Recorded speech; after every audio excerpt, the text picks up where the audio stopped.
Hello, guys, and welcome back to the Crown Labelle. So, my lovely co-host is Alan, hi. AKA Princess Ava Bella. Um, so today we're going to get into 25 questions to help you get to know someone deeply. Sorry, guys, I just got a message come through. 25 questions to help you 25 questions to get to know someone deeply. I'm looking back and forth like this because I'm going from laptop to phone. The phone definitely has the clearer picture, but then the laptop is a lot easier for me to download the videos sometimes. I don't know why, it just is what it is. The phone will cut off and I have to do a second video sometimes to finish things out. The laptop won't, but then the volume on the laptop goes out. So if any of you techies could tell me what to do with this volume thing, because it starts out pretty loud and bold and then it'll get a little more quiet. So I decided to do it this way, and I know I'm back and forth, but I'm really going to post this video. I actually did the video on 25 questions already, but I didn't like other stuff about the video. So I just decided to do it over because that's what I do. So give me a minute and we'll get into it.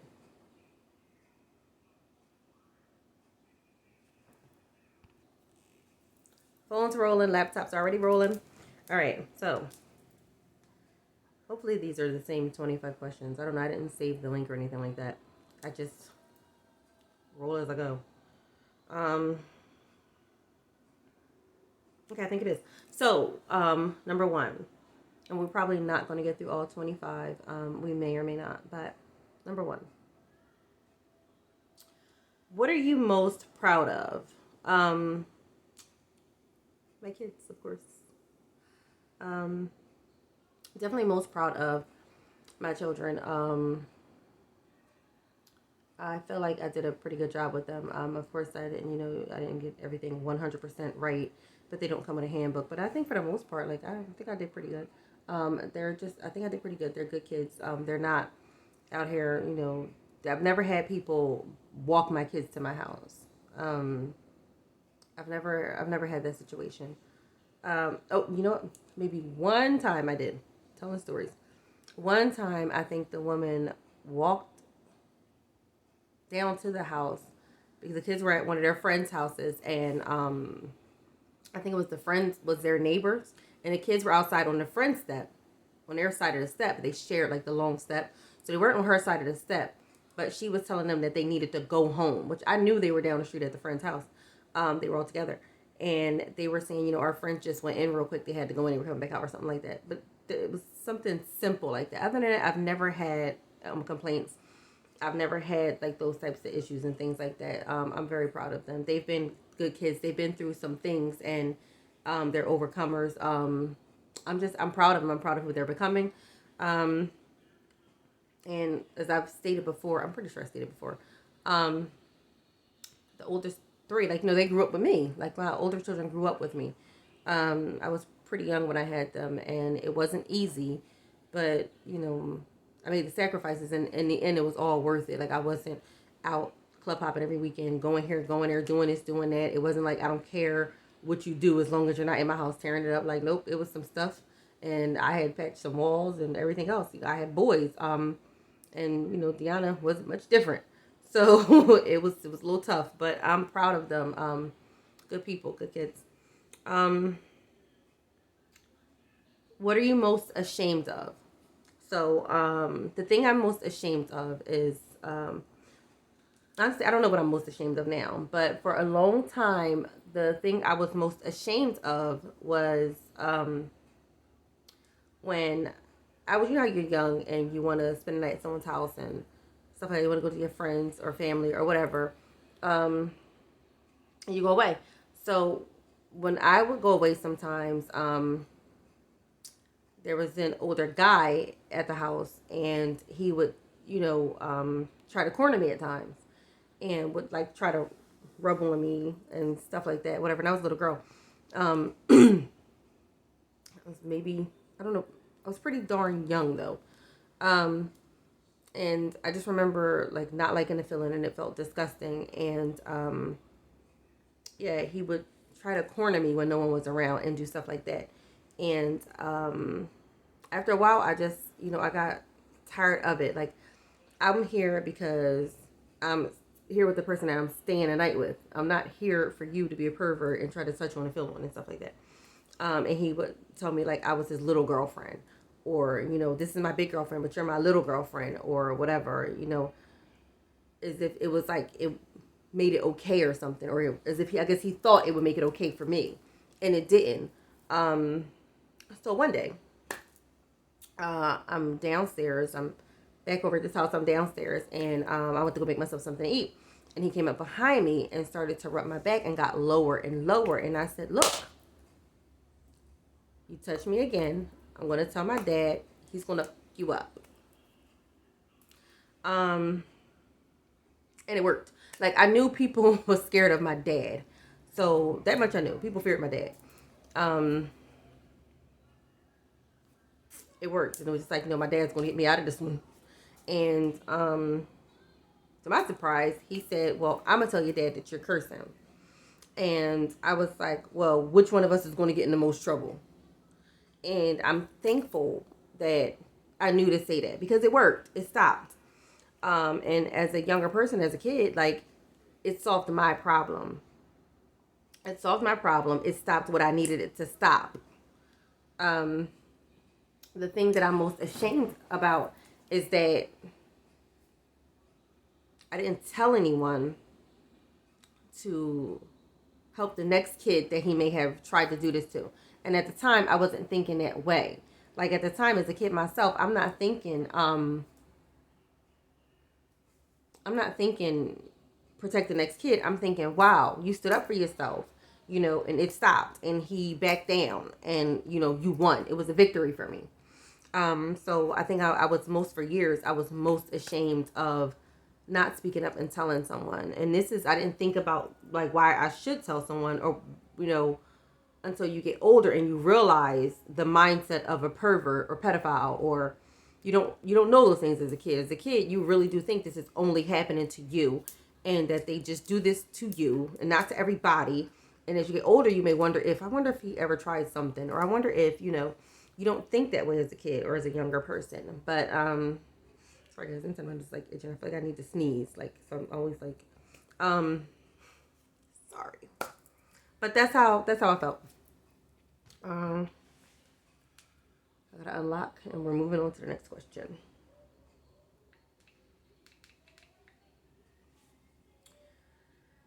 If you could go back and change one decision in your life, what would it be? I don't know that one either. I don't know. Let's see. When I was younger, I used to be going to Drexel. I wanted to go to Drexel so badly. I got accepted to Drexel, and I did not go because I decided to, start my family and raise my son. And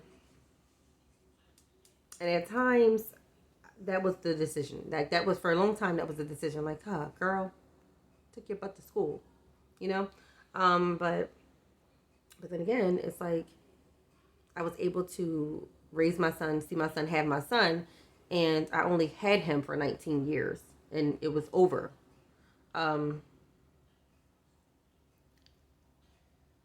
19 years and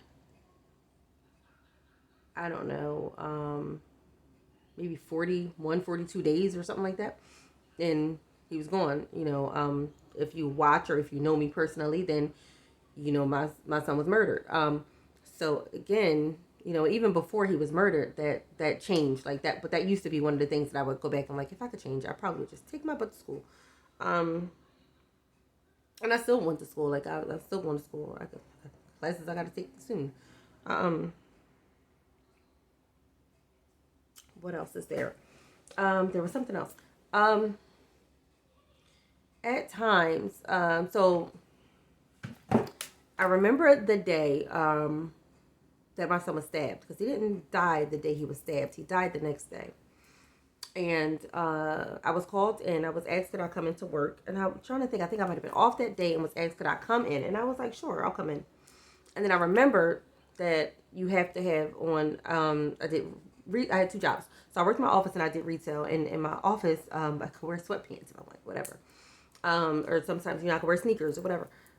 Doing retail, you got to dress, what's appropriate for what you sell. Um, and so I went all the way to my house. I drove, left my office, Haddon Township, right at the edge of Camden. Drove all the way to Deptford. Um, Changed my shoes because I had sneakers on. I think that day I had sneakers or I had something on. It was cold out. It's probably sneakers or like a UGG boot or something like that. And you weren't allowed to wear UGG boots. Drove all the way home. Got my dress boots on and drove all the way from there.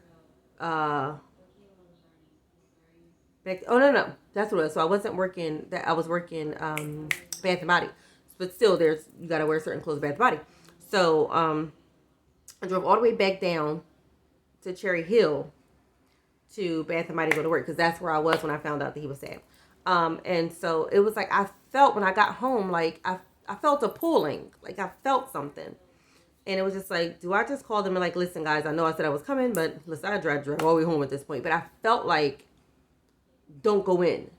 But I already said I was coming. I already committed to coming in, and that's not fair to everyone else. So I went, and going was the right thing to do because I said I would.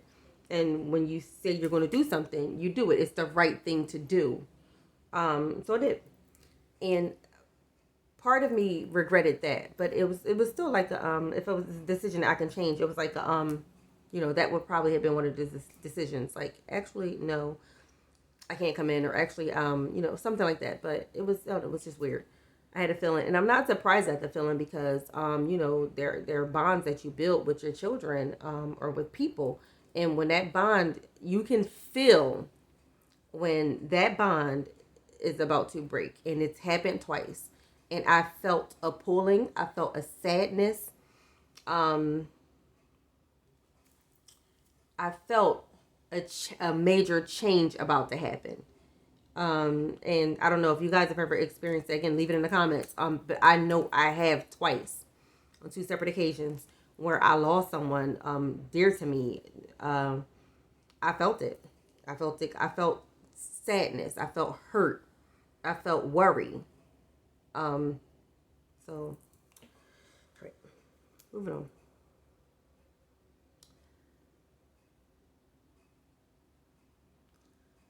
What is your biggest dream in life? Um,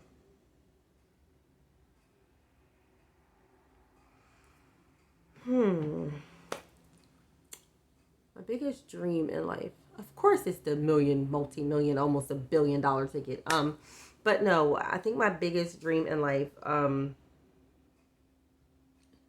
it's definitely one of them. Like every day, like sometimes we'll be on the phone, me and some of you guys, and I'm like, oh my gosh, I'm still not a millionaire. So that happens. But then there's also just my biggest dream, I would say, is to see my lineage. To see my lineage, and to of course to see them be successful and to see them grow and flourish and see who they become, but to be able to see my lineage. My oldest son died. That's the end of his line. Like, that's it. I don't have any. There's no grandchildren coming. Nobody. There's no kid here. There's no. My son is gone. Like, there's no. That's it. Like, which I'm okay with that, only because it would be a child would have to grow up without a father. So I'm okay with that. But it did kind of hurt at the same time. So because well, anyway, it hurted. So I would say, yeah, just to see my line. I want to be able to see those great grands until I don't want to see them. But I want to see my line. That's one of my biggest dreams. But not now. I'm not ready to see no parts of that line outside of what I already got here until at least 2023. So to my kids, if you're watching, I'm not even ready. I don't want to touch it. Don't do it. Like, give me a chance to be the best grandmom that I could be. In 2020, I'm not ready, and even then, it's a little iffy. But I'll do my part. I'm going to be on it. But at least 2023. Let's see.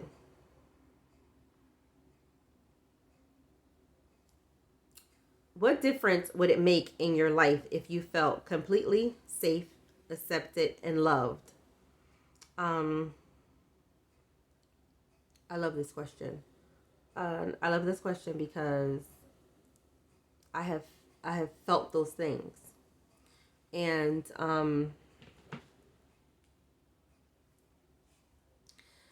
the difference that it made is that I felt free. I felt free. Um, I felt free because I feel like with love you grow.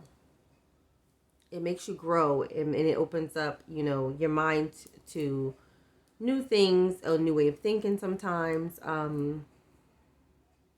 new way of thinking, a new new experiences. You're willing to, I think, do a lot more when you are in love and you love someone. The thing is, I felt that. So completely safe, accepted, and loved. I felt it. So I felt that with my parents. Um, so I felt that with them when I was younger, and as I got older, I felt it again, and it made me feel free. Um, I felt like I could do anything. I felt unstoppable. Um, it gave me a new, like a whole new determination, a new drive. It makes you feel big and colossal, and even though you're small, like it makes you feel like I could really do it all. Like I really can do anything I put my mind to.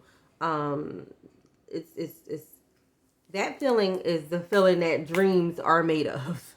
That right there. And I've had it, and it's a beautiful experience. I wish it all on you. I wish you all feel that way. Let me see.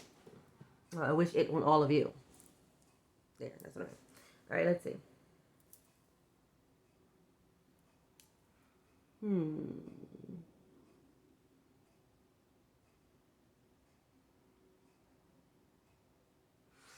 Do you think your parents did a good job raising you while you were growing up?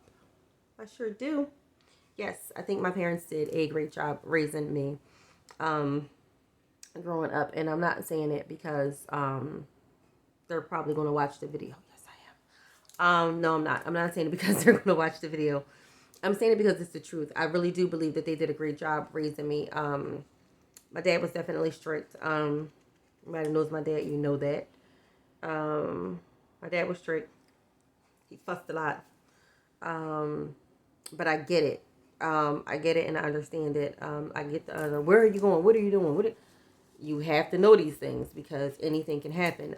So as you get older, you realize like, yeah, this had to be that way. Um, my mom was very caring, nurturing. My mom made us feel empathy. Like if it was a situation we were watching on TV and stuff, well, why is this? Why is that? Or if we giggled at something, sometimes she's like, oh, you don't know what that person's going through.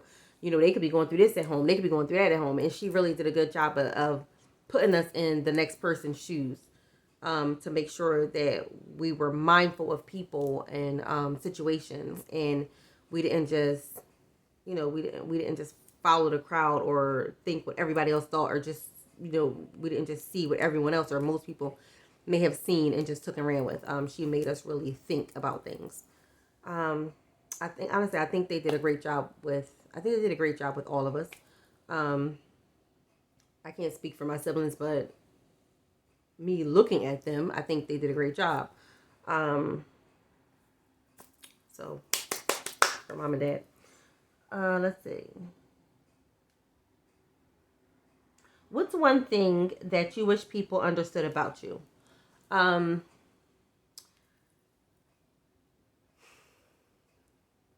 like I said, I'm not a liar.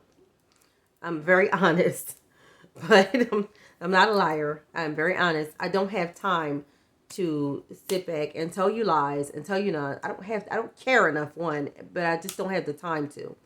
I don't lie to my mom and dad, so I don't have to lie to anyone else. Um, but I don't know if that's it. Like that is one of the things how I feel, because as sometimes when stuff happens and you just be looking at people like, oh well, what? Like I just told you this. So it bothers me, but then I have to remember that, people feel how they feel for different reasons. So if they have trust issues, it's not my fault that they have trust issues. It's, whatever they've been dealing with. So I can't expect but so much. Like I know me, I know I'm true to what I say. I know that I'm not, like I feel like I have to. And half the time, anything I do or say, I feel like it's justifiable. Like if you know me, like, oh well, I did it because of this, or I said it because of that. And if you wouldn't have did this, I wouldn't have did it. So I don't really lie. I don't really sneak. I'm not really that type of person that's going to use the, I'm going to go about it this way. No, I'm very forward and direct. Very forward, very direct. It's just the best way to be. So if there was any type of guessing games or this, that, and the third going on, it's not me. It's not my style. What else? Oh, I wish people understood that it's okay for me to disagree with them. Or that because sometimes people, I think when I talk to people, it's like they'll say something and I comprehend things quite well. I can comprehend well. I pick up on things really quickly. I always have. It's a gift and a curse, but it's mine.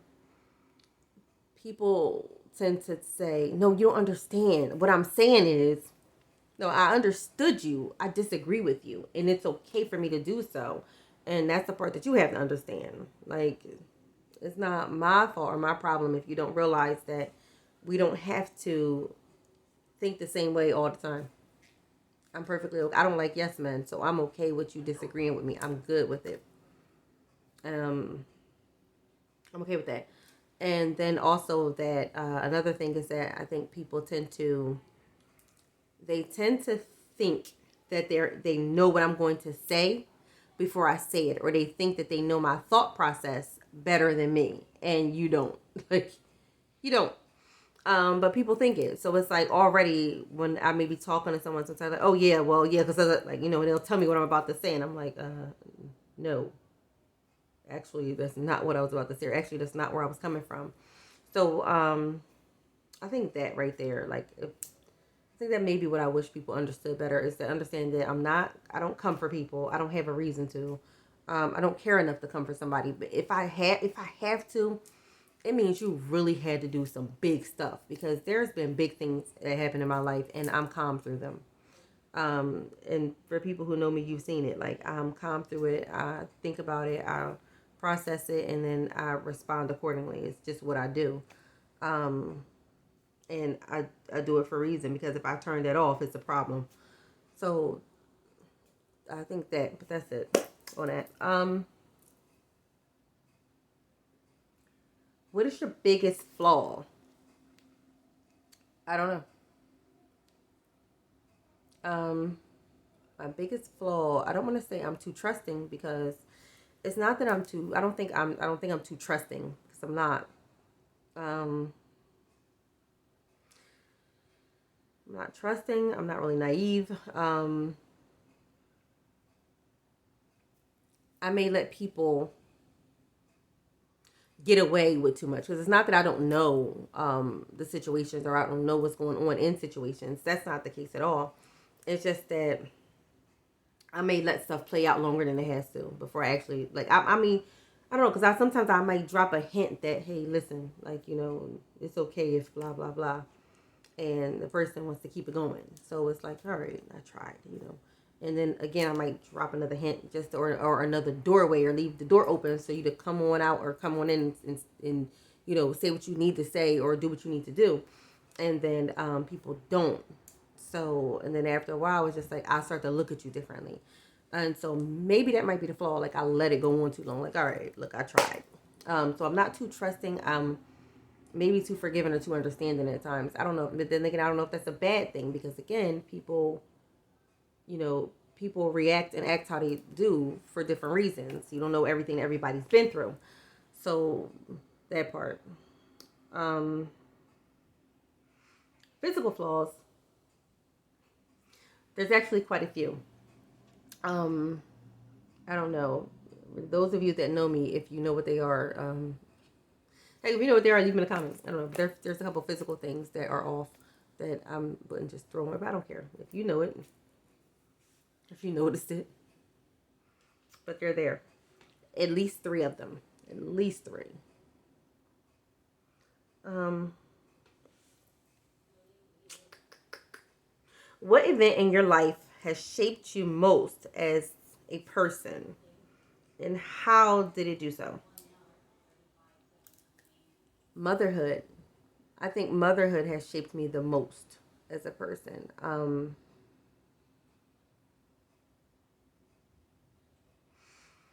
And I'm going to say that because my mom has always taught us things. She's always taught us to look out for this, watch out for that, be mindful of this. These type of people are out here, and monsters really do exist. You know, that type of stuff.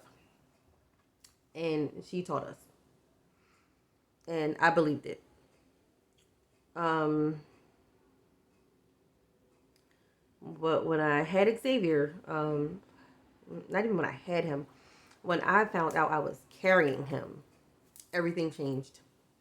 Everything changed. I was so protective. So, I don't know, like my motherly instincts just kicked in. Like the day I found out.